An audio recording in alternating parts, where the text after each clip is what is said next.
दोस्तों स्वागत है आप सभी का हमारे यूट्यूब चैनल पर। जैसा कि एसएससी सीजीएल मेंस का 5 मार्च को किसी भी शिफ्ट का एग्ज़ाम नहीं है और आज के इस वीडियो में हम बात करेंगे एसएससी सीजीएल के सभी शिफ्टों में पूछे गए क्वेश्चंस को। इसलिए आपसे वीडियो को बिना स्किप किए अंत तक जरूर देखिए, जिससे जिनका आगे की शिफ्टों में एग्ज़ाम होना है उनको मदद मिल सके। इसलिए अंत तक जरूर देखिए और यदि वीडियो पसंद आए तो वीडियो को लाइक एवं शेयर कर दीजिए। तो शुरू करते हैं वीडियो। क्वेश्चन नंबर 1, हाल ही में प्रधानमंत्री नरेंद्र मोदी ने किस राज्य में शिवमोगा हवाई अड्डे का उद्घाटन किया है? तो बात कर लिया शिवमोगा हवाई अड्डे की, तो यह प्रधानमंत्री नरेंद्र मोदी ने कर्नाटक राज्य में किया था। तो कर्नाटक राज्य इस क्वेश्चन का सही उत्तर होगा। वहीं बात कर लीजिए इस हवाई अड्डे की, तो प्रधानमंत्री नरेंद्र मोदी ने सोमवार को कर्नाटक के शिवमोगा में 450 करोड़ रुपए से विकसित किए गए एयरपोर्ट का उद्घाटन किया। उद्घाटन कार्यक्रम को संबोधित करते हुए पीएम मोदी ने कहा कि यह केवल एक एयरपोर्ट नहीं है, बल्कि इस क्षेत्र के जवानों की नई उड़ान है। पीएम मोदी ने कहा कि पिछले कुछ सालों में कर्नाटक का विकास प्रगति पथ पर दौड़ रहा है। तो दोस्तों यदि आपसे पूछ लिया जाए कि इसका उद्घाटन करने में कितने रुपए का खर्च किया गया था, तो 450 करोड़ रुपए का खर्च किया गया था। अगला क्वेश्चन, किस घटना के विरोध में रविंद्रनाथ टैगोर ने अपने नाइटहुड शीर्षक को आविष्कार कर लिया था?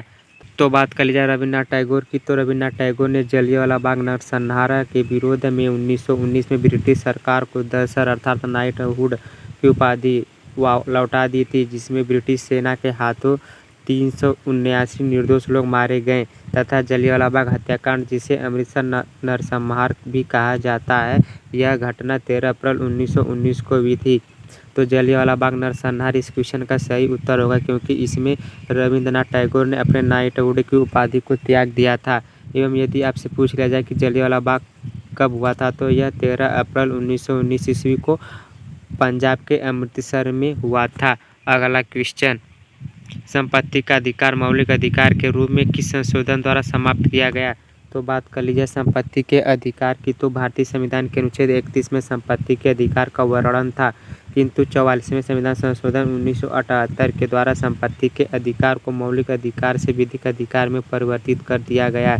तो 44वां संविधान संशोधन 1978 इस क्वेश्चन का सही उत्तर होगा, क्योंकि इस संशोधन में संपत्ति के अधिकार को विधिक अधिकार में परिवर्तित कर दिया गया था, जो कि एक मौलिक अधिकार का हिस्सा था और वर्तमान में कुल 6 मौलिक अधिकार हैं। अगला क्वेश्चन, प्रायद्वीप पठार का दक्षिणतम बिंदु निम्न में से किस पहाड़ी के द्वारा चिन्हित किया जाता है?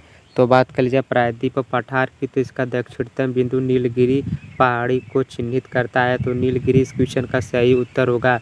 वहीं प्रायद्वीप पठार पृथ्वी के सबसे पुराने भूभागों में से एक है तथा पठार का दक्षिणी बिंदु नीलगिरी पहाड़ियों द्वारा निर्मित है, जहां पूर्वी और दक्षिणी घाट मिलते हैं।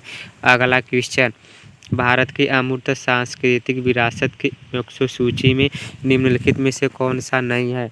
तो आपके ऑप्शन में मार्च दिया गया था, तो यह यूनेस्को सूची में शामिल नहीं है। तो मार्च इस क्वेश्चन का सही उत्तर होगा। वहीं बात कीजिए मार्च की, तो मार्च भारतीय राज्य मध्य प्रदेश के मालवा क्षेत्र से लोक थिएटर का एक रूप है। ऐसा माना जाता है कि राजस्थान के ख्याल रंगमंच के रूप में इसका जन्म हुआ था।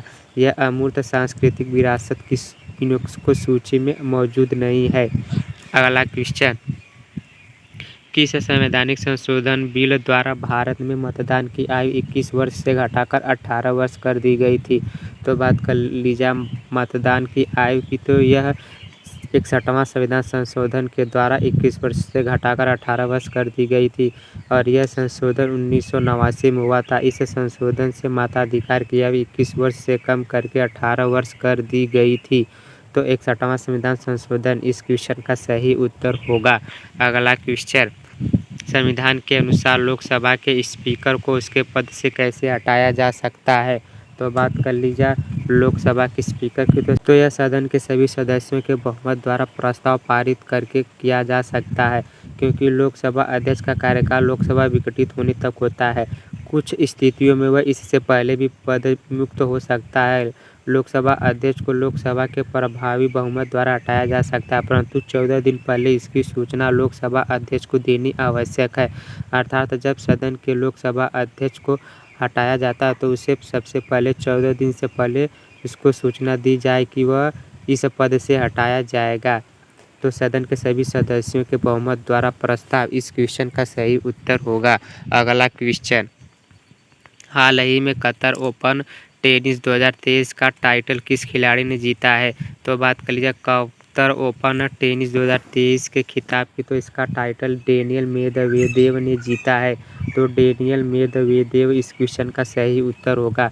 वहीं बात कर लीजिए डेनियल मेदवेदेव की, तो डेनियल मेदवेदेव ने कतर ओपन के फाइनल में एंडी मरे को सीधे सेटों से हराकर कतर ओपन टेनिस 2023 का टाइटल जीत लिया। यह मेदवेदेव का 17वां एटीपी टूर खिताब था तथा अक्टूबर 2019 के बाद अभी तक कोई एटीपी टाइटल नहीं जीत पाई थी। महिला वर्ग का एक टाइटल पोलैंड की ईगा स्विएटेक ने जीता तथा पुरुष युगल का खिताब रोहन बोपन्ना और मैथ्यू एडबेन की जोड़ी ने जीता है। अगला क्वेश्चन, कुटियाट्टम किस राज्य का शास्त्रीय नृत्य है? तो बात कर लीजिए कुटियाट्टम नृत्य केरल राज्य का नृत्य है। तो केरल इस क्वेश्चन का सही उत्तर होगा।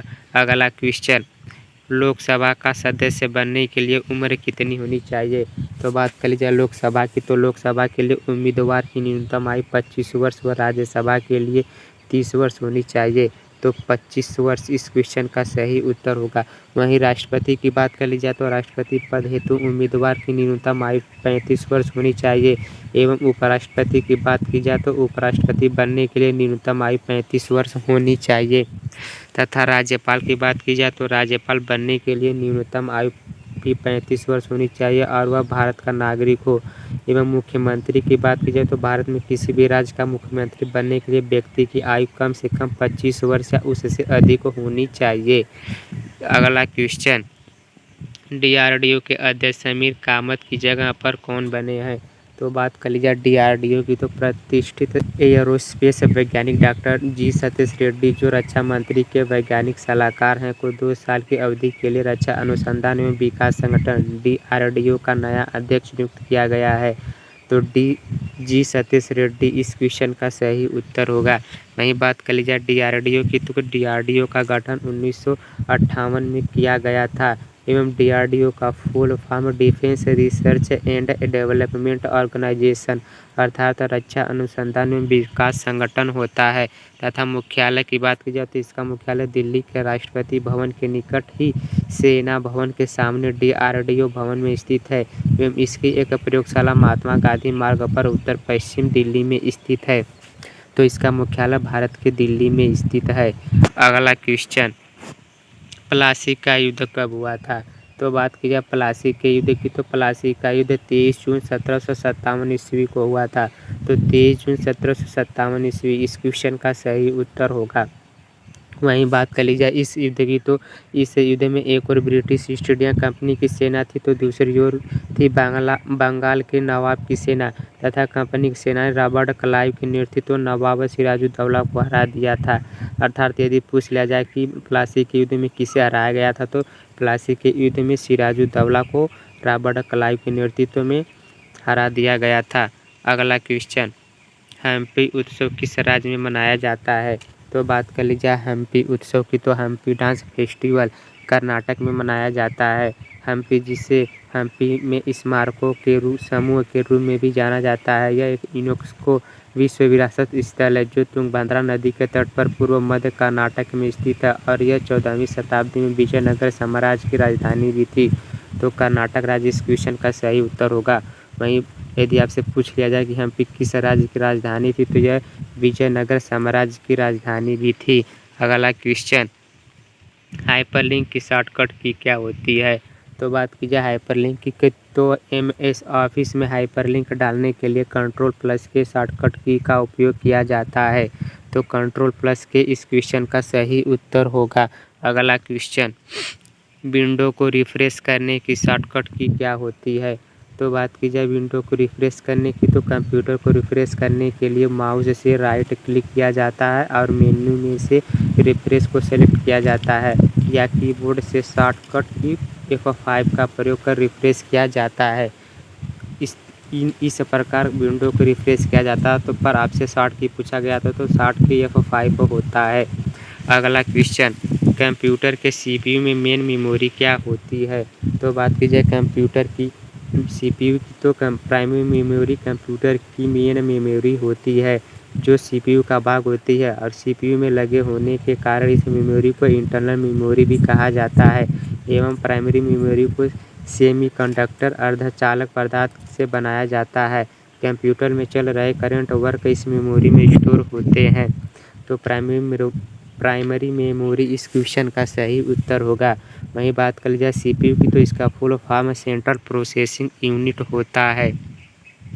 तो दोस्तों, यदि आपको यह वीडियो पसंद आए तो वीडियो को लाइक एवं शेयर कर दीजिए, और चैनल पर नए आए हो तो चैनल को सब्सक्राइब करके बेल आइकन को ऑन कर लीजिए, जिससे आप सभी को डेली एनालिसिस की अपडेट मिल सके।